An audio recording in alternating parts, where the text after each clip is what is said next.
یوسف نے فوتیفار کی خوب خدمت کی۔ فوتیفار کی بیوی چاہتی تھی کہ یوسف سے خدا کے خلاف گناہ کروائے۔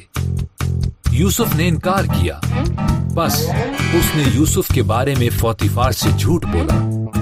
فوتیفار نے اس کا یقین کیا اور یوسف کو قید میں ڈال دیا۔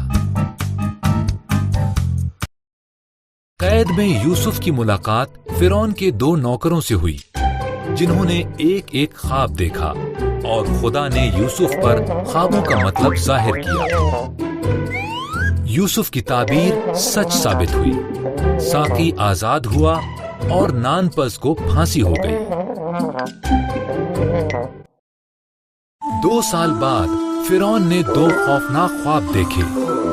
ساقی کو یوسف یاد آیا کہ یوسف نے اس کے لیے کیا کیا تھا، اور اس نے فرعون کو بتایا۔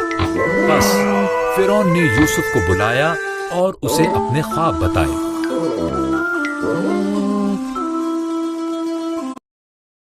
خدا نے یوسف پر فرعون کے خوابوں کا مطلب ظاہر کیا۔ یوسف نے کہا، 7 سال بہت زیادہ فصل ہوگی، بس اناج کو جمع کیا جائے، کیونکہ اگلے 7 سال میں کال پڑے گا۔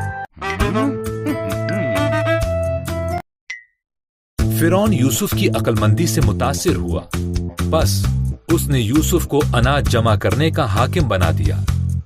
فرعون کے علاوہ مصر میں یوسف سے زیادہ کسی کے پاس اختیار نہ تھا۔